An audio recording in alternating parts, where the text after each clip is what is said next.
"Give an old woman something warm to eat," she said, "and I'll give your little girl back to you."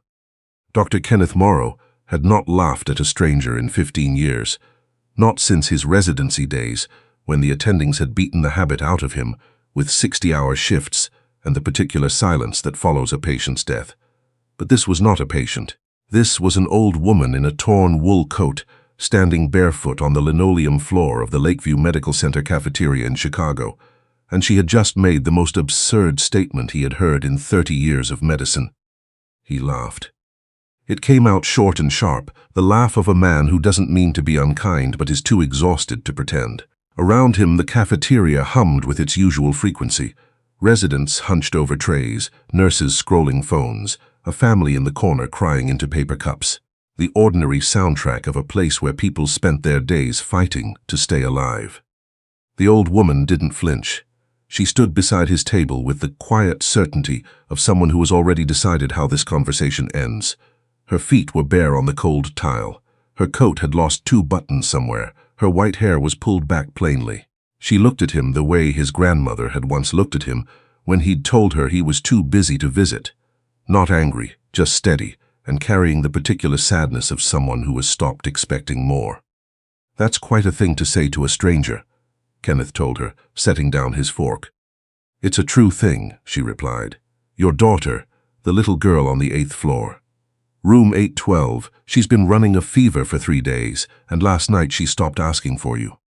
The fork clattered against the rim of the plate. He didn't know how she knew any of that.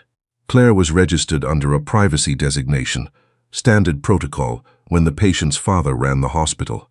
No visitor list, no room number disclosed to anyone outside authorized staff. Kenneth had written that policy himself 6 years ago, after a pharmaceutical representative had appeared in the ICU with a gift basket and a business card.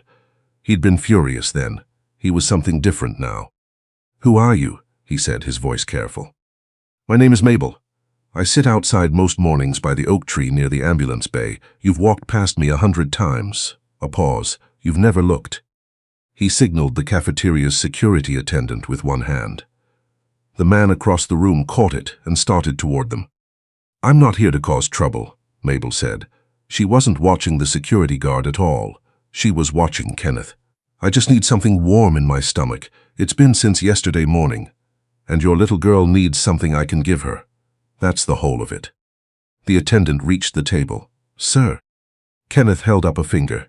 He looked at Mabel, really looked, the way he hadn't looked at anyone who wasn't a colleague or a patient or a board member in a very long time. She was somewhere past 70. Her hands were chapped raw from the cold. She smelled of wood smoke and the particular sharpness of winter air that clings to people who have spent a night outside. He had built a hospital worth $400 million. He had recruited surgeons who trained in Zurich and Geneva. He had sat in mahogany conference rooms and made decisions about which programs received funding and which were quietly discontinued, and those decisions had never once kept him awake at night. He called it stewardship of resources. His daughter was 9 years old, and she had stopped asking for him. "Get her a bowl of soup," he told the attendant. "Something hot." Mabel sat down across from him without asking, just sat, as though the chair had been waiting, and folded her chapped hands on the table. The soup came, tomato, with a roll. She ate slowly and without embarrassment, the way a person eats when they have been genuinely hungry, long enough to stop caring about appearances. Kenneth watched her eat and said nothing. "You said you can help my daughter," he said finally. "I said I can give her back to you." She tore the roll carefully in half. "Those aren't exactly the same thing." "Explain the difference." Helping means fixing what's broken. Giving her back means reminding her body of what it already knows. She looked up from the bowl. "Claire isn't ready to leave, Dr. Morrow. She's just forgotten how to stay. I can remind her." He should have walked away. He had walked away from stranger conversations than this one in hospital corridors over the course of a long career. But something held him in the chair, not belief, not exactly, more like the specific gravity of a man who has run out of rational options and found himself standing at the edge of something he cannot name or quantify, and stepping back is no longer possible. "What would you need?" he said. "To hold her hands for a little while. That's all." That's all. He told himself in the elevator that he was humoring a harmless elderly woman. He told himself the 5 minutes it cost him was a reasonable expenditure of goodwill. He told himself many things during the ride to the 8th floor, and by the time the doors opened, he had stopped listening to himself. Claire was asleep. She looked smaller than she had 3 weeks before, when the leukemia had declared itself with bruising and a fever that had not broken for 5 days. Her dark hair was damp against the pillow. The monitors kept their steady mechanical time, indifferent to everything. The nurse on duty looked up with visible surprise when Kenneth entered, followed by an elderly woman in a worn coat. He gave her the look that ended questions, and she stepped aside. Mabel walked to the bed without hesitation. She didn't glance at the monitors or the IV lines or the chart at the foot of the rail. She looked at Claire the way you look at a sleeping child, with attention and with something warmer than attention. She sat in the visitor's chair and took Claire's hands in both of hers, closed her eyes. Nothing happened. Of course nothing happened. The monitors beeped. The IV dripped. Kenneth stood at the foot of the bed with his arms crossed, waiting for whatever this was to conclude. Then Claire said, "Daddy." He was at the side of the bed before he understood that he had moved. Her eyes were open, not the glassy, unfocused open of high fever, but actually open, actually seeing him, the way she had looked at him before any of this, before the bruises and the oncology consults and the weeks of watching her grow thin in a hospital bed he owned. "I'm here, sweetheart," he said. His voice came out wrong, too rough, too close to something collapsing. "I had the strangest dream." Her voice was hoarse but steady. There were lights everywhere, like Christmas lights, but deep underwater. He pressed the back of his hand to her forehead. The fever. It was lower. Not gone. He would not let himself think the word gone, but measurably lower, undeniably lower, in a way it had not been in 72 hours of round-the-clock nursing. When he looked up, the visitor's chair was empty. He found Mabel one flight down in the stairwell, moving slowly with one hand on the railing. She didn't look surprised to hear him come running down behind her. "Wait," he said, "please." She waited. Her fever broke. He was breathing harder than usual. Kenneth Morrow was not a man who got winded. "How did you do that?" "I didn't do it. She did." Mabel studied him in the same unhurried way she'd studied him in the cafeteria. "I held her hands. She did the rest." "That's not a medical explanation."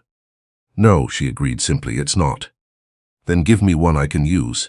If something about what you did is helping her, I need to understand it. I need to replicate it. I need to make sure it lasts." There was a small pause. "You want to put it into a protocol," Mabel said. "I want my daughter to live. She has a fighting chance now, but she'll need more than one visit. This kind of healing works the way seasons do. You don't rush it, you don't force it, you make room for it and you wait." She pulled her coat closer. "I need to find somewhere warm before dark. Let me arrange." "I don't want your arrangements," she said it without unkindness, but with finality, the way you close a door. "I'll come back tomorrow, same as today." He stood in the stairwell long after she left, his hand flat against the cold concrete, listening to his own breathing slow. That evening he asked his assistant Tara to run what records she could find on a woman named Mabel who sat by the oak tree near the ambulance bay most mornings. He told himself it was about ensuring she received proper social services. He was very convincing.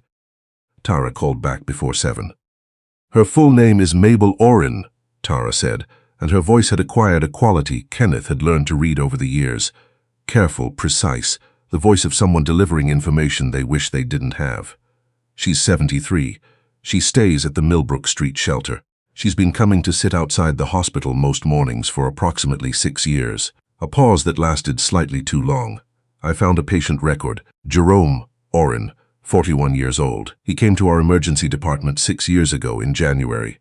Ruptured appendix, peritonitis setting in." The office was very still. He was turned away at intake, uninsured, couldn't cover the deposit required. The attending tried to reach the charity care coordinator, but it was a Saturday and the position was half-time. She stopped, began again. "He died at County General the next morning. They reached him too late. And Mabel Oren is his mother." "Yes." He set the phone down on his desk. 6 years ago, he had written the deposit policy himself. Standard practice in the industry, he had told the board. Necessary protection of hospital resources. He had not thought carefully about who was being protected from whom. He had not thought about Jerome Orin, 41, who fixed cars and appliances, and had a laugh that carried half a block, according to a woman who had been sitting outside the hospital, where her son died every morning for 6 years. He had walked past her 100 times. He had never looked. He drove to Millbrook Street the next morning, before the city was fully awake, parked on the curb, and walked into the shelter, carrying nothing. No assistant, no prepared statement, no framework. For perhaps the first time since his 20s, he had not been able to plan his way through something. The woman at the front desk took him in with her eyes and offered no warmth. He was clearly not a person who came to places like this. His coat cost more than a month of shelter supplies. "I'm looking for Mabel Orin," he said. "She expecting you?" "No." "Then wait." He waited in a room with bulletin boards and folding chairs and a television playing the morning news at a volume too low to hear. After 15 minutes, Mabel appeared in the doorway. She was unsurprised. "You found out about Jerome," she said. "Yes." "I thought you would. You're a thorough man." She walked to one of the folding chairs and sat. She gestured to the one across from her. He sat. "He was a good man," she said, looking at her hands. "He fixed things. Anything with a motor, he could figure it out. He had a way of explaining things to people that made them feel capable instead of stupid. He was the kind of person who made rooms better just by being in them." She smoothed the worn fabric across her knees. "He wasn't complicated. He just wanted to live." "I'm sorry," Kenneth said. The words came out plainly, without the careful legal language he would have deployed in a formal context. Just the 2 words, to a woman in a folding chair, from a man who had spent 40 years building armor and was only now discovering what it had cost everyone around him. Mabel didn't say it was all right. It wasn't, and she was not a person who said things she didn't mean. But she nodded once, and something in the room shifted, not forgiveness exactly, not yet, but a first movement in that direction. "Why do you still come?" he asked, "every morning to that hospital?" She considered this as though she hadn't been asked before, or had asked herself and not quite settled on an answer. It was the last place that could have helped him, and didn't. "I suppose I kept feeling like I needed to be near it, like something unfinished was still there, waiting." She was quiet a moment. "Maybe I was waiting for your daughter. I don't always understand the things I do. I just follow what feels right." "I want you to keep helping her," Kenneth said. "I'm asking as her father, not as the director of that building." Mabel held his gaze. "I'll help her, but I want something first, not for me." She paused. "That deposit policy. Jerome wasn't the only one it happened to. You know that." He did know. "I want you to look at what it's actually cost, not delegate it, not put it in a subcommittee for 18 months. You look at it yourself." "I will." "And come back to your daughter. Not to manage her care, not to talk to the specialists, just to be with her. She doesn't need the director of Lakeview Medical Center. She needs her father." He drove back in silence. The stack of messages on his desk was untouched. He went straight up to the 8th floor. Claire was awake and eating yogurt. Not much, half a cup, but eating. When he came in, she looked at him with a wariness that struck him somewhere in the chest, because Kenneth Morrow came at 6:30 in the morning on his way to rounds, for 12 minutes, because the schedule required it. He did not come at 9 o'clock on a Tuesday with no particular reason. "Hi, sweetheart." "Hi, Dad," careful, watching. "I thought I'd stay for a while." She studied him another moment, recalibrating who he was against who he had been. Then she said, "I was going to watch a movie." "What movie?" She told him. It was animated, something he'd never seen, funnier than he expected. He sat in the visitor's chair and watched the whole thing while his phone buzzed steadily in his pocket and the Chicago Morning moved through the window. He let it buzz. Mabel came every morning after that. She would sit with Claire for 20 minutes or half an hour, holding her hands, talking quietly about whatever was present. The pigeons on the window ledge, a book Claire had started, the particular shade of gray the lake turned before a snowstorm. No ceremony, no ritual, nothing that could be written into a case study. Just company, and the thing that came with her that could not be measured, but was as present in the room as the light. Claire's cell counts began to move in the right direction. Dr. Reyes, the oncologist, attributed it to a favorable response to the adjusted treatment protocol. Kenneth let her believe that. He signed off on the notes. He did not know what else to do with what he had seen. There was a bad week in March. Claire's fever spiked again in the night, and by 2 in the morning Kenneth was in her room sitting in the visitor's chair while the monitors made their sounds and the night nurses moved through the corridor. He thought about calling Mabel's shelter. He picked up his phone and set it down again. Instead he stayed, the way he had not stayed, since Claire was very small and afraid of thunder, and held her hand in the dark while her fever did what it was going to do, and sometime before dawn it broke on its own.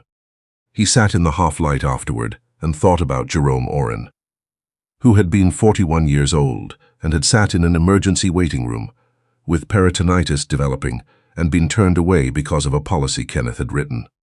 He started making calls that morning. Finance, legal. The charity care coordinator, whose position had been cut to part-time 8 years ago as a line-item reduction. He rebuilt the position to full-time. He had 6 years of emergency intake data pulled and reviewed. He found 17 cases that looked like Jerome's. He did not put this in a press release. He just began quietly to do what he should have done long ago. Dismantling the deposit requirement for emergency care took 6 weeks, and a board meeting where one member used the phrase liability exposure, and Kenneth said, with a flatness that ended the conversation, "A man died in our waiting room because we turned him away. That's the liability I'm thinking about." In April, the cherry trees in the courtyard bloomed. Claire walked from her bed to the window on her own. 20 steps, unhurried, laying herself briefly on the IV stand before letting go. She stood at the glass and looked down into the ambulance bay. "Dad, there's a woman down there who waves at me every morning." "That's Mabel," he said. "She feels warm when she holds my hands, like sitting next to a fire." He didn't answer right away. He stood beside his daughter at the window and looked down at the oak tree, its branches filling in with green, and thought about a woman sitting under it every morning for 6 years in the cold and the heat and whatever weather the city produced, waiting for something she couldn't name. "She's a good person," he said finally. "She seems lonely." That evening he arranged a small ongoing stipend, funded personally, not through the hospital, because Mabel would not have accepted anything tied to the institution. He had a conversation with the shelter director about 3 mornings a week, about what Mabel already did naturally wherever she was, sitting with people who were afraid, holding their hands, making the room slightly warmer, simply by being in it. No badge, no title, no obligations with a schedule attached. She accepted the arrangement, the director told him, the same way she accepted everything, without fuss. In June, on a morning that smelled of cut grass and warming concrete, Claire walked out of the hospital on her own 2 feet.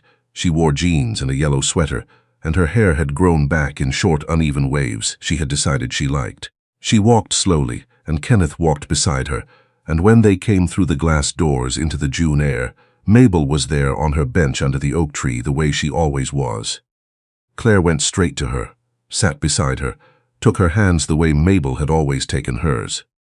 "I wanted to say thank you," Claire said. "I should have said it before now." "You were busy," Mabel told her. "You were doing the hard part." She looked at Claire with her steady eyes, and something moved through her face, not quite a smile but very close. "You look like summer, dear one." Kenneth stood back and let them have it. The morning was warm. The oak tree cast a wide shade. Down the block, someone was mowing a lawn. He thought about his daughter walking out under her own power. He thought about Jerome Oren, about a waiting room in January, about all the things he had moved through for years without looking. There was no way to call any of it fair. Jerome Oren didn't get a second chance.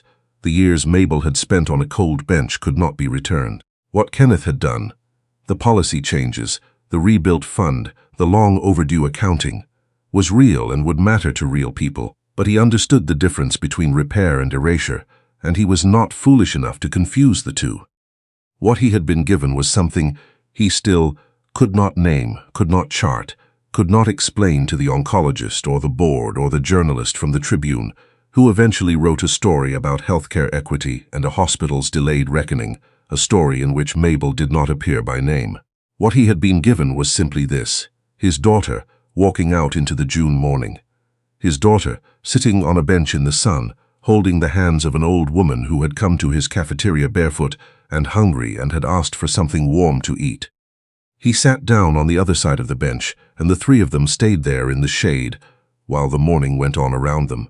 The ambulances, the sparrows in the oak, the slow Chicago summer getting started. He had spent 30 years believing that what could not be measured could not be trusted. He had built policies and protocols and systems and structures, and he had been skilled at all of it, and none of it had saved his daughter. What had saved his daughter, whatever word you wanted to put on it, had arrived barefoot in his cafeteria and asked for soup. Mabel would say she had only reminded Claire's body of what it already knew. Kenneth, who had stopped trying to improve on that explanation, thought she was probably right about more than just Claire. Some things could not be built or purchased or placed into a protocol. Some things could only be received, quietly, in ordinary light, with open hands, and the willingness to stop walking past what mattered and actually look.